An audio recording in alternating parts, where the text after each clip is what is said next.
मिट्टी में सोना। लक्ष्मी नगर में लक्ष्मी ज्वेलर्स के मालिक सेठ लक्ष्मी दास सचमुच में लक्ष्मी के दास थे। जहाँ भी उसे लक्ष्मी यानी पैसे की कमाई दिखाई देती, वहीं वो पागल हो जाता और उस मौके का फायदा उठाने के चक्कर में किसी की नहीं सुनता था।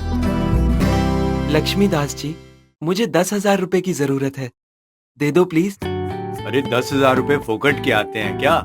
ऐसे कैसे दे दो? कोई गारंटर हो तो लाओ। क्या आप मुझे नहीं जानते लक्ष्मी दास जी? 3 पुश्तों से इस नगर में रह रहा हूँ मैं। भाई, धंधे में हम सिर्फ एक ही चीज जानते हैं, पैसा, और पैसे के बदले पैसा देने वाली चीज। उसके अलावा तो मैं अपने बाप को भी नहीं जानता। मेरे पास बस ये 50,000 की अंगूठी है, रखकर 10,000 दे दो प्लीज। 50,000 की अंगूठी बदले में 10,000। अगर नहीं दे पाया तो ब्याज पर ब्याज लगाकर इस अंगूठी को हड़प सकता हूँ। मेरा तो फायदा ही फायदा है। हाँ, असली तो है ना? लग तो रही है। अंगूठी रहने दीजिए ना सेठ जी, ऐसे ही दे दीजिए, बेचारा गरीब आदमी है। इतनी दया आ रही है तो तू दे दे। बोल तो, तेरे कल की तनख्वाह भी इसे दे दूं? अरे नहीं सेठ जी। तो जा अपना काम कर। ये लो 10,000। अंगूठी लेकर सेठ घर पहुंचता है तो बीवी अंगूठी देखते ही खुश हो जाती है। अरे वाह, कितनी खूबसूरत अंगूठी है। मोंटू की शादी में तो मैं यही अंगूठी पहनकर जाऊंगी। अगर तब तक भोलू पैसे दे गया तो ले जाएगा, नहीं तो तू पहनकर चली जाना। अच्छा भोलू, वो अपने मोहल्ले वाला, उसे पैसे देने के बदले में आपने अंगूठी रख ली। बेचारा गरीब आदमी। तू चुप कर, ये धंधे की बात है। ये अंगूठी तो क्या, अगर वो घर के पूरे गहने भी ले आता तो मैं रख लेता। कहीं उसकी बद्दुआ लग गई तो? ऐसे ही दे देने चाहिए थे आपको। तू अपने काम से काम रख, धंधे में किसी की बद्दुआ नहीं लगती। और इस तरह लक्ष्मी दास पैसे की कमाई के मामले में कभी भी किसी की भी नहीं सुनता था। उसके बारे में सच कहते थे कि धंधे की बात हो तो वो अपने बाप की भी नहीं सुनता। दूसरे दिन वो अपनी दुकान पर पहुंचता है तो एक कस्टमर अपने कंधे पर भरी हुई गोनी उठाए उसकी दुकान में आता है। कहिए। हाँ जी कहिए, क्या चाहिए?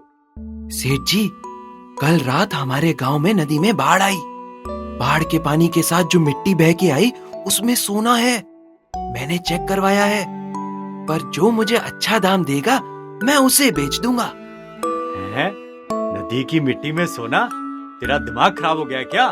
वही तो, आप खुद चेक कर लो सेठ जी। अरे हाँ, इसमें तो सचमुच सोना है।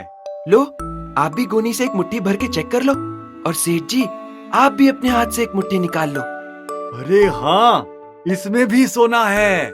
सोना तो मेरी मिट्टी में भी निकला है सेठ जी, पर चलिए, आप जैसे बड़े ज्वेलर्स ने कंफर्म कर ही दिया है तो अब वो मंगल ज्वेलर्स वाला तो इसके काफी पैसे दे ही देगा। अरे पागल हो गया क्या बावले? ला दे, ये तो मैं ही तुझसे खरीद लूंगा। 2 मुट्ठी में 10 ग्राम सोना निकला तो पूरी गोनी में तो 2 किलो सोना होगा ही। बोलो कितना दे दूं? अरे सारा ही रख जा भाई, वापस ले जाकर क्या करेगा? ठीक है, ले लो, मंगल ज्वेलर्स को दूसरी गोनी दे दूंगा। 2 गोनी है क्या तेरे पास? हाँ। ला, वो भी दे दे मुझे। अभी तो घर पर पड़ी है वो। हाँ तो ले आना। ले आया और आपने नहीं लिया, फिर मंगल ज्वेलर्स वाले के पास जाऊंगा तो वो भी नहीं लेगा, कहेगा जा लक्ष्मी दास को ही दे आ, फिर मेरा क्या होगा? लो कर लो बात, तुझे मुझ पर विश्वास नहीं है तो ले, 1 लाख उस गोनी का एडवांस ले जा। अब तो वो गोनी दे जाएगा ना? हाँ सेठ जी, शाम तक दे जाऊंगा।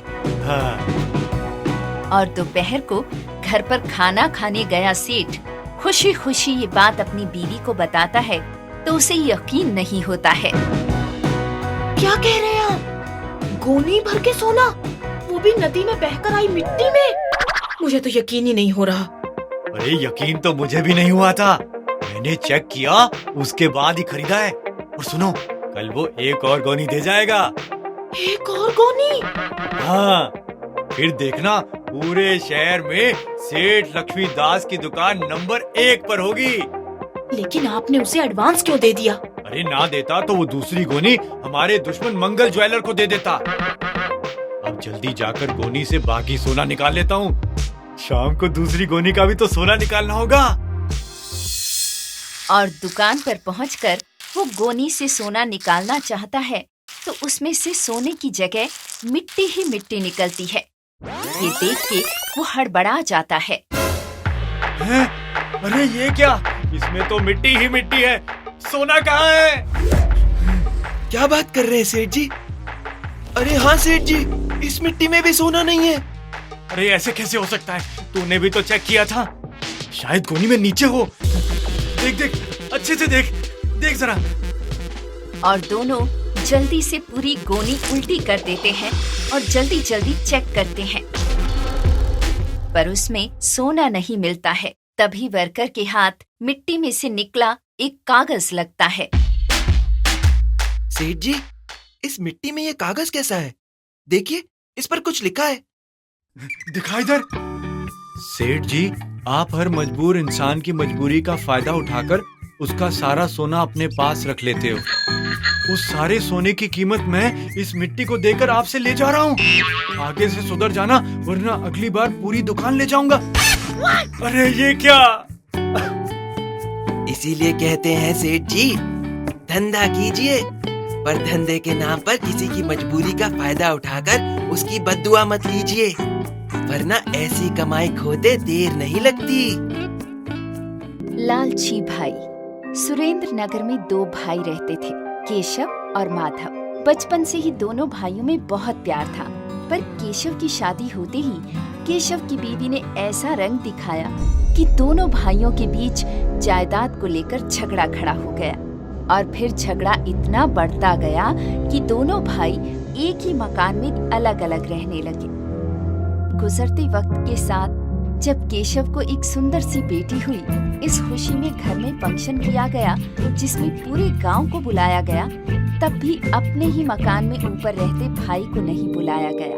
धीरे धीरे उनकी बेटी जैसे जैसी बड़ी होने लगी, माधव छुप छुप कर उसे देखता। केशव और उसकी बीवी उषा अपनी बच्ची को एक ही बात सिखाते थे। मम्मी, पापा, मम्मी, मैं खेलने जाऊं? जाओ बेटी, मगर एक बात याद रखना, उस सीढ़ी की तरफ कभी मत जाना। क्यों? बेटा, ऊपर एक खतरनाक राक्षस रहता है जो खूबसूरत बच्चियों को खा जाता है। बाप रे, तो इतने खतरनाक राक्षस को आप भगा क्यों नहीं देते मम्मी? मैंने भगाने की बहुत कोशिश की बेटा, पर वो इतना बेशर्म है कि घर छोड़कर भागा ही नहीं। ओके मम्मी, मैं उस सीढ़ी पर कभी नहीं जाऊंगी। दोनों माँ बाप ने बच्ची के दिमाग में ये बात पूरी तरह बैठा दी थी, पर एक दिन कागज का प्लेन उड़ते हुए सीढ़ी पर जाकर अटक जाता है। बच्ची पहले तो डर जाती है कि अपना प्लेन कैसे निकाले, पर फिर ऊपर किसी को न देखकर वो सीढ़ी पर चढ़ जाती है और प्लेन निकालने की कोशिश करती है, पर सीढ़ी की रेलिंग में उसका सर फंस जाता है। वो काफी कोशिश करती है, पर सर ना निकलता देख डर जाती है, चीखने लगती है।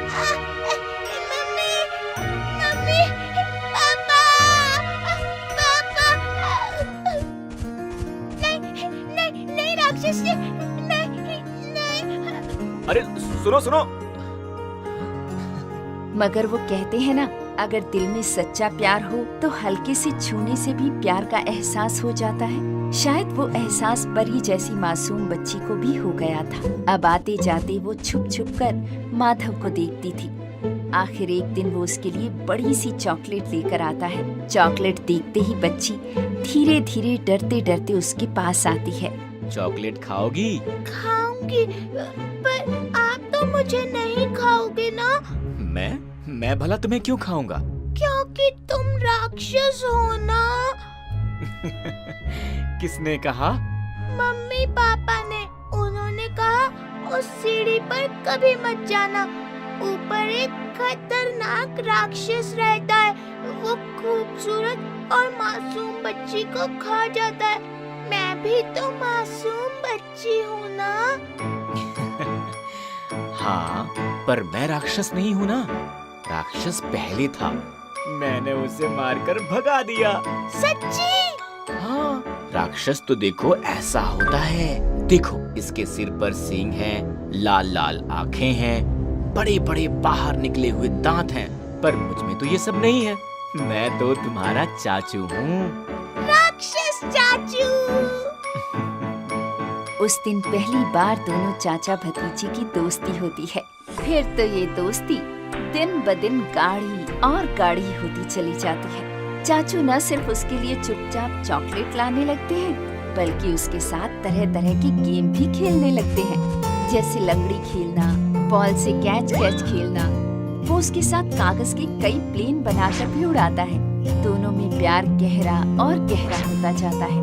अब दोनों एक दूसरे को देखे बिना रह नहीं पाते हैं। हमेशा इंतजार करते हैं कि कब परी के मम्मी पापा बाहर जाएं या मम्मी काम खत्म करके सो जाए और दोनों मिलकर जी भर के खेल सके। मगर एक दिन उन्हें खेलते हुए परी की माँ देख लेती है। रात को केशव के आते ही माँ शिकायत कर देती है तो केशव भी चिल्लाता है, परी, मना किया था ना तुम्हें?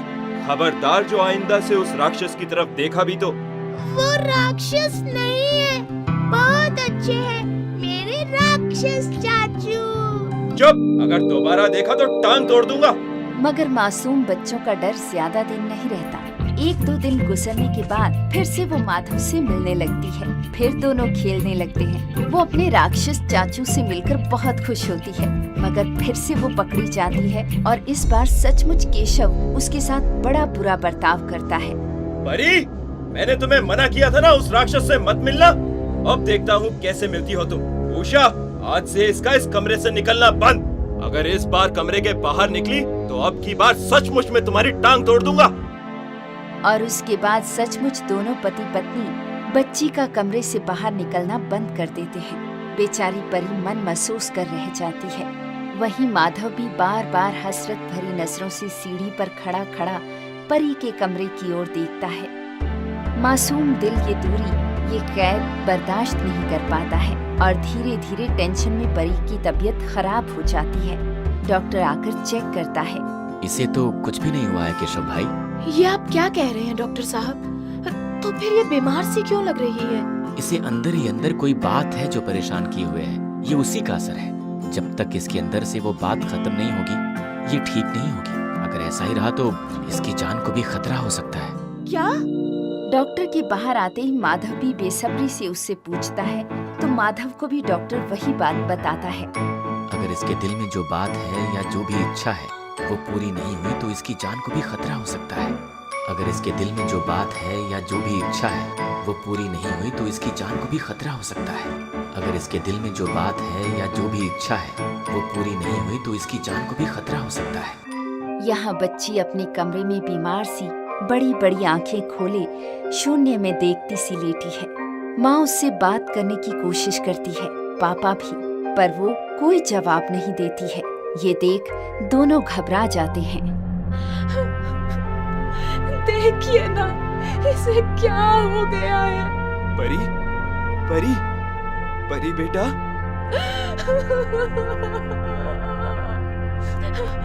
ये कुछ बोल क्यों नहीं रही? डॉक्टर ने कहा है अगर आज ये कुछ नहीं बोली तो